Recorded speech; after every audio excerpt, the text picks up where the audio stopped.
Hello friends, welcome back to the channel. इस video में हम लोग डिस्कस करने वाले हैं एडीपीओ एग्ज़ाम 2021 और इसी तरह एमपीपीएससी पार्ट ए पीवाईक्यूज मैंने डिस्कस किए हैं। सो आपको मैं प्लेलिस्ट पिन कमेंट कर दूंगी, तो आप वहाँ से चेक कर लीजिएगा। चलिए पहला क्वेश्चन देखते हैं। इंटरनेट पर डेटा के आदान प्रदान को सुरक्षित रखने के लिए प्रयुक्त तकनीक एसएसएल का क्या नाम है?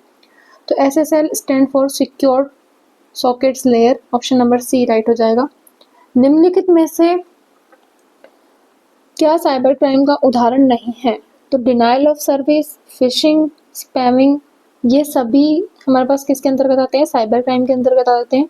क्रिप्टोग्राफी जो है वो हमारा सही उत्तर हो जाएगा, क्योंकि ये साइबर क्राइम में नहीं आता है। शिक्षा नीति के 3 प्रमुख सिद्धांतों पहुंच, समानता एवं गुणवत्ता को प्राप्त करने के लिए भारत सरकार द्वारा प्रारंभ किए गए कार्यक्रम का नाम। तो स्वयं पोर्टल जो है वो शिक्षा नीति के पहुंच, समानता और गुणवत्ता को प्राप्त करने के लिए बनाया गया है। ऑप्शन नंबर सी करेक्ट हो जाएगा। नेक्स्ट क्वेश्चन देखते हैं। 5G नेटवर्क में उच्च डेटा दर को सपोर्ट करने वाली स्पेक्ट्रम फ्रीक्वेंसी रेंज। तो उच्च डेटा दर को सपोर्ट करने वाली जो फ्रीक्वेंसी रेट है वो 1 गीगाहर्ट्ज टू 6 गीगाहर्ट्ज के मध्य होती है। B is the correct answer. Micro blogging platform का एक उदाहरण।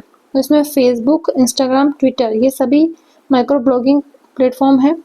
इसमें कोरा जो है ये हमारे पास माइक्रो ब्लॉगिंग प्लेटफॉर्म नहीं है, तो ऑप्शन नंबर बी हमारे पास करेक्ट हो जाएगा। नेक्स्ट क्वेश्चन है, इलेक्ट्रॉनिक्स एवं सूचना प्रौद्योगिकी मंत्रालय की सूचना प्रौद्योगिकी, इलेक्ट्रॉनिकी एवं संबंधित क्षेत्रों में शोध एवं विकास कार्य करने हेतु एक प्रमुख इकाई, तो सीडेक आती है।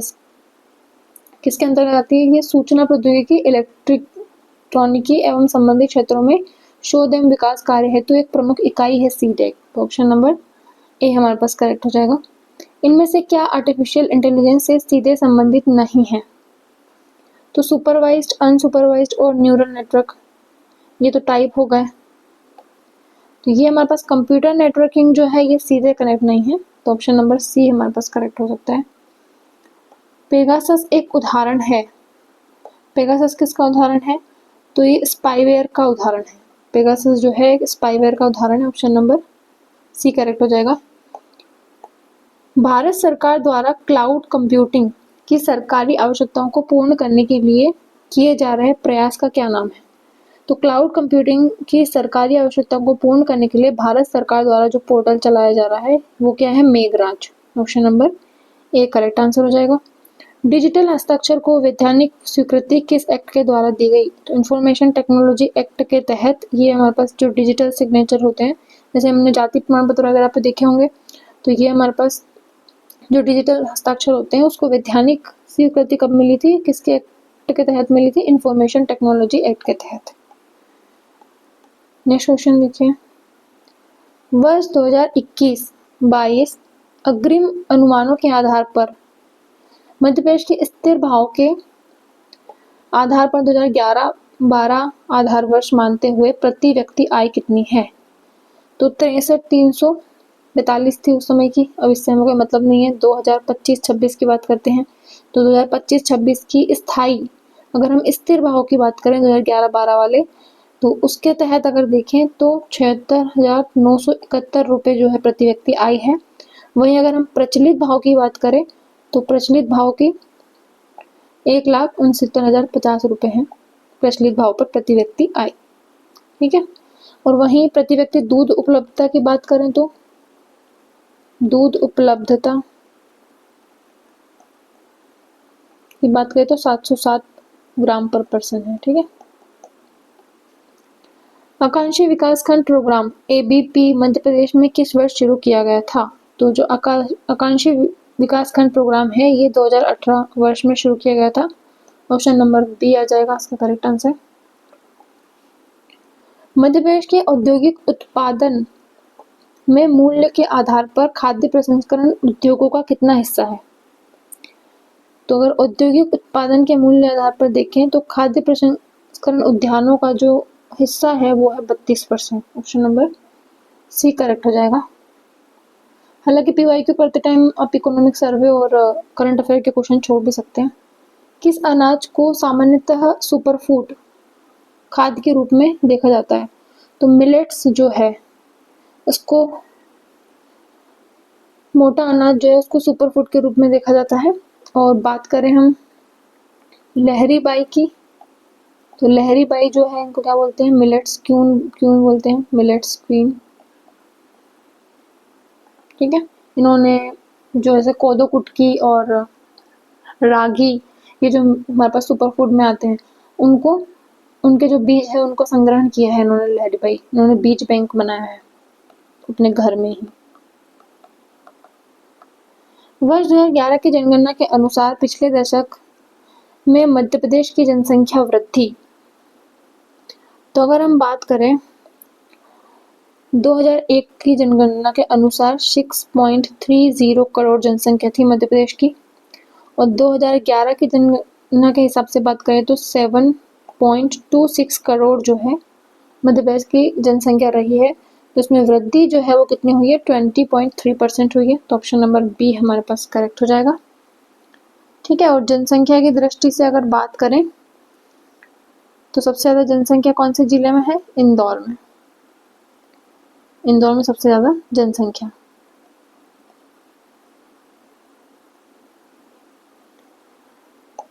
नेक्स्ट क्वेश्चन देखते हैं, संविधान के किस अनुच्छेद में भारत के प्रत्येक राज्य के लिए राज्य विधानमंडल का प्रावधान है?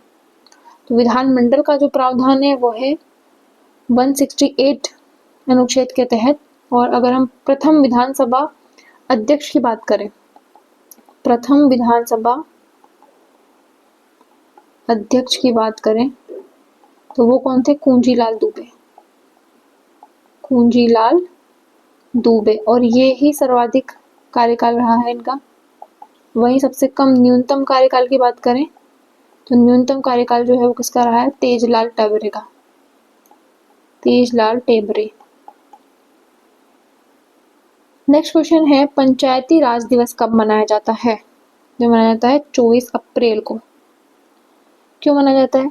क्योंकि 24 अप्रैल 1993 में 73वें संविधान संशोधन करके भारत में पंचायती राज अधिनियम जो है वो लागू किया गया था। ठीक है, इसके तहत 11वीं सूची में 29 कार्य जो है वो किसको सौंपे गए थे? पंचायत को। और इसको मध्य प्रदेश में कब लागू किया गया? तो मध्य प्रदेश इसको लागू करने वाला पहला राज्य बना। और मध्य प्रदेश में ये कब लागू हुआ? ये लागू हुआ 25 जनवरी 1994 को, जबकि 30 दिसंबर 1993 को ही जो बिल है वो पारित कर दिया गया था। और 24 जनवरी 1994 को राज्यपाल के उस पर हस्ताक्षर हो चुके थे। नेक्स्ट क्वेश्चन पे आ जाते हैं, लोकतांत्रिक विकेंद्रीकरण का अर्थ है, क्या अर्थ है इसका? तो इसका अर्थ है स्थानीय संस्थाओं के पक्ष में शक्तियां हस्तांतरित करना। विकेंद्रीकरण करना मतलब कि जैसे बड़ी जो पोस्ट है उनमें जो शक्तियां हैं उनको निचली जो पोस्ट है जैसे स्थानीय संस्थाएं हैं उनके पक्ष में भी शक्तियां जो है हस्तांतरित करना। तो ऑप्शन नंबर बी हमारे पास करेक्ट हो जाएगा। नेक्स्ट क्वेश्चन है, उज्जबन जनजातीय संस्कार किससे संबंधित है? तो उज्जबन जो है ये एक दाह संस्कार है। तो ऑप्शन नंबर डी हमारे पास करेक्ट हो जाएगा। राज्यपाल की नियुक्ति कौन करता है? तो राज्यपाल की नियुक्ति जो है, राज्यपाल जो होता है वो कौन होता है? संवैधानिक प्रधान होता है, संवैधानिक प्रधान होता है। और ये राष्ट्रपति के द्वारा नियुक्त किए जाते हैं हर राज्य के लिए। अगर हम बात करें प्रथम राज्यपाल की, तो प्रथम राज्यपाल कौन थे? पट्टाभी सीतारामैया, पट्टाभी सीतारामैया। तो इसका हो जाएगा ऑप्शन नंबर सी करेक्ट। और राज्यपाल जो है वो अपना जो इस्तीफा है वो भी किसको दे सकते हैं? राष्ट्रपति को ही दे सकते हैं। निम्नलिखित में से कौन सा मध्य प्रदेश का प्रमुख कोयला क्षेत्र है? अगर प्रमुख कोयला क्षेत्र की बात करें इनमें से तो सुहागपुर होगा। वैसे अगर ओवरऑल बात करें तो कौन सा होगा, सिंगरौली। सिंगरौली कहाँ पे है, बेडा में, ठीक है। और यहाँ पे है विंध्याचल ताप विद्युत केंद्र, विंध्याचल ताप विद्युत केंद्र, जो कि मध्य प्रदेश का सबसे बड़ा ताप विद्युत केंद्र है, जिसकी क्षमता 4760 मेगावाट है। और सुहागपुर जो है ये कहाँ जाता है, शहडोल में आ जाता है। सुहागपुर कोयला क्षेत्र जो है वो शहडोल में आ जाता है। ये क्षेत्रफल में बड़ा है, जबकि अगर सिंगरौली की बात करें तो यहाँ पे मोटी परत है बिटुमिनस कोयले की, इसलिए यहाँ से जो प्राप्ति है वो ज़्यादा होती है। इसीलिए जो सिंगरौली है इसको ऊर्जा राजधानी भी कहा जाता है। बाणसागर जल विद्युत परियोजना किस नदी पे, तो बाणसागर जो है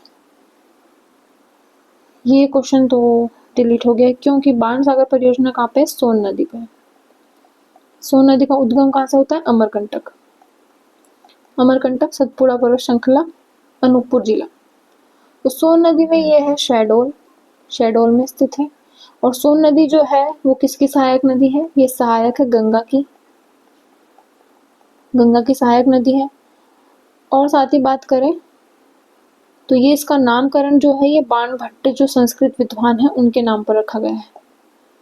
तो इसका करेक्ट आंसर सोन नदी होना था, लेकिन ऑप्शन हमें दिया नहीं है। तो बाकी इन नदियों की बात कर लेते हैं। टोंस नदी जो है वो कौन सी होगी, तमसा नदी। तो इस नदी पे है अत्यधिक जलप्रपात, जैसे कि इसकी सहायक नदी है बीहड़ और उसकी सहायक नदी है सोलर नदी, जिसपे है बहुटी जलप्रपात, बहुटी जलप्रपात, ठीक है। पहले ये रीवा में आता था, अब कहाँ आता है, मऊगंज। और ये मध्य प्रदेश का 198 मीटर ऊंचाई के साथ सबसे ऊंचा जलप्रपात है, टोंस नदी की अगर बात करें तो। बाकी अगर बरगी नदी की बात करें तो बरगी नदी जो है वो कहाँ पे है, जबलपुर। बरगी परियोजना है जिससे कि जबलपुर में पानी का सप्लाई भी होता है। तवा घाटी क्षेत्र की बात करें तो तवा घाटी जो है वो सतपुड़ा जो कोयला क्षेत्र है, सतपुड़ा तापविद्युत क्षेत्र, सतपुड़ा तापविद्युत केंद्र जो है वहां पे तवा घाटी जो है, जो कि नर्मदा की सबसे बड़ी सहायक नदी है, उससे हमारे पास जल की आपूर्ति होती है। वहीं तो यहाँ पे हमारे पास क्या जाएगा, नर्मदापुरम। नर्मदापुरम में डैम है। जबकि अगर बात करें उद्गम की, उद्गम कहाँ से हुआ है, बैतूल जिला, मुल्ताई तहसील, कालीभीत पहाड़ी। पेंच नदी की बात कर लेते हैं। पेंच नदी जो है छिंदवाड़ा की जीवन रेखा, पेंच राष्ट्रीय उद्यान की जीवन रेखा, और निकलती भी कहाँ से है, जुन्नार पहाड़ी, छिंदवाड़ा जिला। नेक्स्ट क्वेश्चन देखिए, निम्नलिखित में से कौन सा नवीनीकरण ऊर्जा संसाधन नहीं है। तो नवीनीकरण की बात करें तो ज्वारीय ऊर्जा आ जाती है, सौर ऊर्जा आती है, पवन ऊर्जा आ जाती है। डोलामाइट जो है ये नवीकरणीय में नहीं आता है, तो इसका ऑप्शन नंबर सी आ जाएगा। फिर पवन ऊर्जा की बात करें तो पवन ऊर्जा में कौन सा स्थान है, 7वां स्थान है, 3500 मेगावाट क्षमता के साथ में। वहीं सौर ऊर्जा की बात करें तो 5381, मतलब 5000 प्लस हमारे पास है मेगावाट क्षमता। देख लेना एग्जैक्टली कितना है 2025-26 के डेटा के हिसाब से। तो इसमें हमारे पास कौन सा स्थान है, 8वां स्थान है। और सौर ऊर्जा जो सोलर पार्क है वो सबसे बड़ा कहाँ पे, रीवा गुड़ में, ठीक है। और पवन ऊर्जा की बात करें तो ये कहाँ दिखेगी ज्यादा, देवास जिले में जामगोदरानी, देवास जिला जामगोदरानी। सतपुड़ा तापविद्युत केंद्र कहाँ स्थित है, ये अभी PYQ जो है ये फिर से रिपीट हुआ है। ये रिपीट हुआ है 2 अगस्त के एग्जाम में, 2 अगस्त 2026 को जो AP का एग्जाम हुआ है उसमें रिपीट हुआ है कि सतपुड़ा तापविद्युत केंद्र कहाँ है। तो ये हमारे पास कहाँ है, सारनी बैतूल में, सारनी बैतूल में हमारे पास है सतपुड़ा तापविद्युत केंद्र। और इसकी बात करें तो ये संयुक्त राज्य अमेरिका की हेल्प से 1963 में स्थापित किया गया था। चचाई तापविद्युत केंद्र की बात करें तो ये कहाँ आएगा, अनूपपुर में आएगा। वीरसिंहपुर की बात करें तो वीरसिंहपुर उमरिया में आएगा। डोंगरलिया की बात करें तो ये कहाँ पे आएगा, खंडवा में, जो सिंगाजी महाराज के नाम पे है तापविद्युत केंद्र। नेक्स्ट क्वेश्चन है, निम्नलिखित में से कौन सा युग्म सही सुमेलित नहीं है। तो इसकी बात करें हम, बॉक्साइट जो है वो मिलेगा अनूपपुर में, तो मिलता है बॉक्साइट अनूपपुर में। तांबा जो है बालाघाट में, तो बालाघाट में मलाजखंड जो है तांबा नगरी है। हीरा पन्ना में, तो पन्ना में मझगवा में किम्बरलाइट पाइप जो है। उसके बाद हिनोता जो है ये पन्ना में हो गया। भोगन नदी से हीरे मिलते हैं, तो ये तो करेक्ट है। मैग्नीज जो है वो भी बालाघाट में पाया जाता है, ना कि दमोह में। ये कहाँ पाया जाता है? बालाघाट में। ये ऑप्शन जो है वो सुमेलित नहीं है। बाकी दमोह से याद आया जबेरा का गुंबद कहाँ पे? दमोह में, रीवा पन्ना के पठार में। और रीवा पन्ना के पठार की सबसे ऊंची चोटी सद्भावना या गुडविल चोटी, ये भी कहाँ पे? दमोह में। चलिए नेक्स्ट क्वेश्चन देखते हैं। सोवियत यूनियन के अंतिम नेता मिखाइल गोर्बाचेव का हाल ही में किस आयु में निधन हुआ? तो ये करंट अफेयर का क्वेश्चन है। वैसे जो सोवियत यूनियन के अंतिम नेता थे मिखाइल, इनके एनिवर्सरी में मृत्यु हुई थी, इसको आप छोड़ भी सकते हैं। यूजीसी के पूर्व अध्यक्ष प्रोफेसर डीपी सिंह को शिक्षा सलाहकार के पद पर नियुक्त किस राज्य सरकार ने किया? तो उत्तर प्रदेश सरकार ने इनको नियुक्त किया था, डीपी सिंह को शिक्षा सलाहकार के पद पर नियुक्त किया। मसाई मारा राष्ट्रीय अभयारण्य किस देश में है? इस क्वेश्चन को वैसे डिलीट कर दिया गया था, छोड़िए। मुख्यमंत्री श्रमिक सेवा प्रसूति सहायता योजना 2022 के अंतर्गत लाभान्वितों को कितनी प्रसूति हेतु सहायता की जाती है? तो इसकी अगर हम बात करें तो अधिकतम 2 जीवित जन्म के लिए जो है मुख्यमंत्री श्रमिक सेवा प्रसूति सहायता योजना 2022 के तहत लाभान्वितों को प्रसूति सहायता दी जाती है, अधिकतम 2 जीवित जन्म के लिए। मध्य प्रदेश में सिकल सेल अभियान का उद्देश्य जनजातीय समुदायों में किसकी जागरूकता का प्रसार करना है? तो इसमें सिकल सेल एनीमिया, थैलीसीमिया और हीमोग्लोबिनोपैथीज जो बीमारी है, इसके लिए जागरूकता फैलाना है। उपयुक्त सभी इसका आंसर हो जाएगा।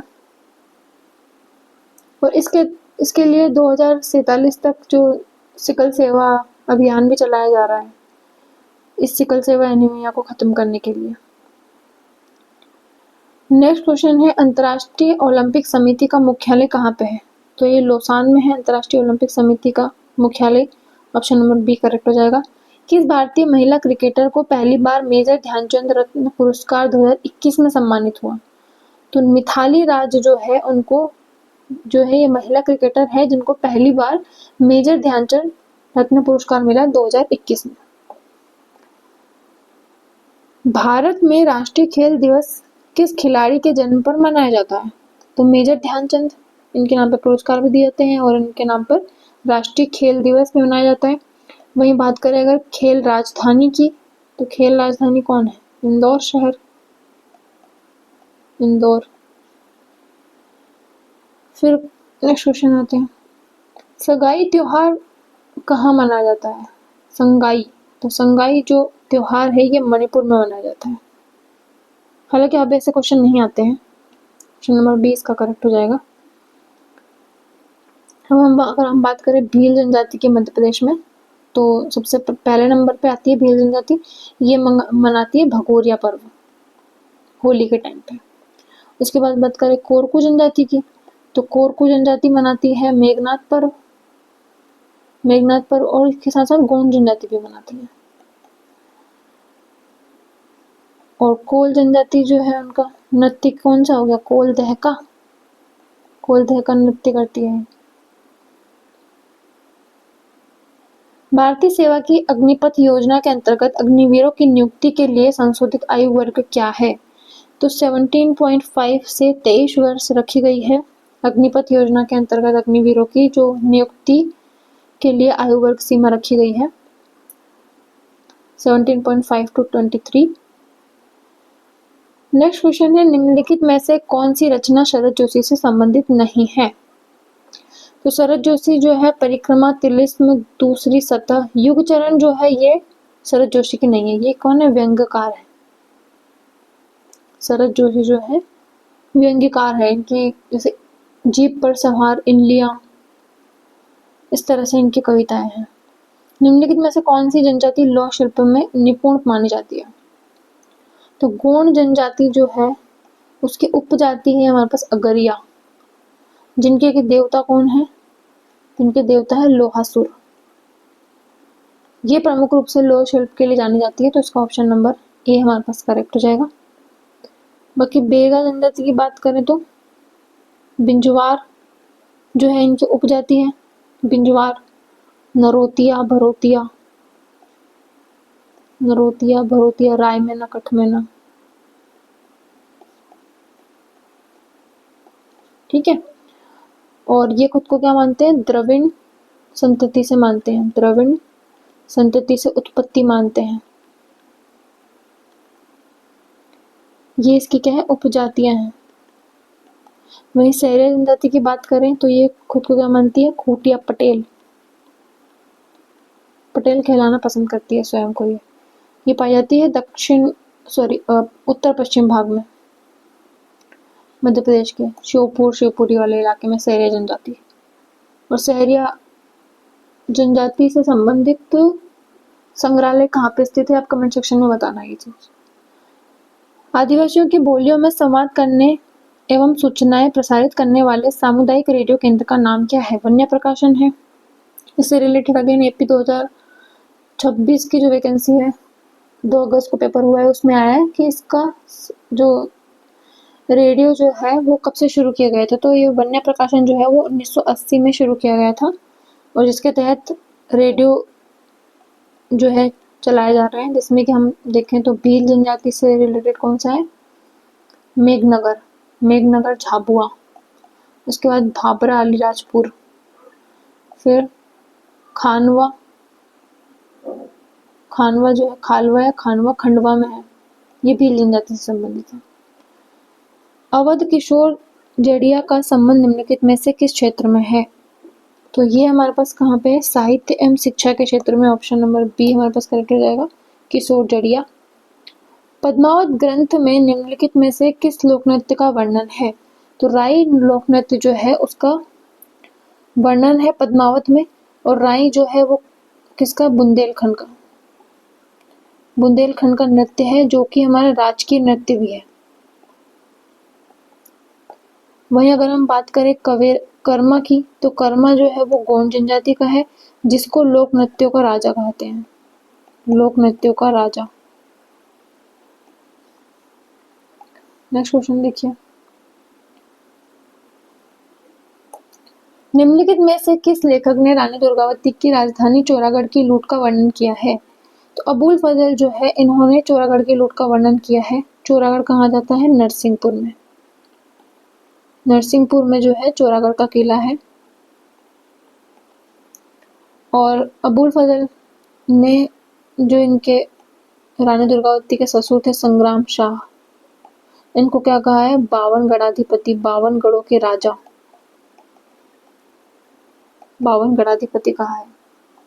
और इन्होंने ही अपनी रचना में ये लिखा है कि ये रानी दुर्गावती के शासनकाल में इतना प्रसन्न था राज्य कि जो हमारे पास कर वगैरह है ये हाथी घोड़े दे करके कर चुकाते थे। ये एपी 2024 की जो वैकेंसी 1 जून को पेपर हुआ था ना, उसमें पूछा गया था ये क्वेश्चन। भारतीय राष्ट्रीय कांग्रेस इंदौर शाखा के प्रथम अध्यक्ष कौन थे? तो भारतीय राष्ट्रीय कांग्रेस इंदौर शाखा के जो प्रथम अध्यक्ष थे वो थे अर्जुन लाल सेठी। ऑप्शन नंबर डी हमारे पास करेक्ट हो जाएगा। निम्नलिखित में से किस मेले का आयोजन जाम नदी के तट पर होता है? तो जाम नदी जो है ये हमारे पास कहाँ जाती है? जाम नदी आ जाती है पांडुरना में। पहले आती थी छिंदवाड़ा में, जाम नदी के किनारे होता था गोटमार मेला। देखो हिंगोटमार की बात करें तो ये होता है इंदौर शहर में। इसमें कंफ्यूज मत होना। हिंगोटमार जो है वो इंदौर शहर में होता है, बाकी गोटमार जो है पहले छिंदवाड़ा में होता था, लेकिन अब छिंदवाड़ा से अलग हो गया पांडुर्णा। तो ये कहाँ पे होता है? गोटमार जोबट नदी के या जाम नदी के किनारे होता है। तो ये हमारे पास हो जाएगा गोटमार का मेला। नेक्स्ट क्वेश्चन देखिए, मादर दफड़ा का संबंध किससे है? तो ये जो है मादर दफड़ा, ये वाद्य यंत्र के नाम है। ऑप्शन नंबर हमारे पास बी करेक्ट हो जाएगा। निम्नलिखित में से किस शासक के उज्जैन में हिरण्यगर्भधान नामक यज्ञ करवाया था? तो प्रतिहारों को हराने के बाद या प्रतिहारों पर विजय के पश्चात जो हमारे पास राजा था दंती दुर्ग, उन्होंने उज्जैन में हिरण्यगर्भधान यज्ञ करवाए थे। तो ऑप्शन नंबर सी हमारे पास करेक्ट हो जाएगा। होप आपको वीडियो हेल्पफुल लगी होगी। Please like the video and subscribe the channel, और पिन कमेंट कर दूंगी मैं प्लेलिस्ट, तो आप चेक कर लेना। Thank you for watching.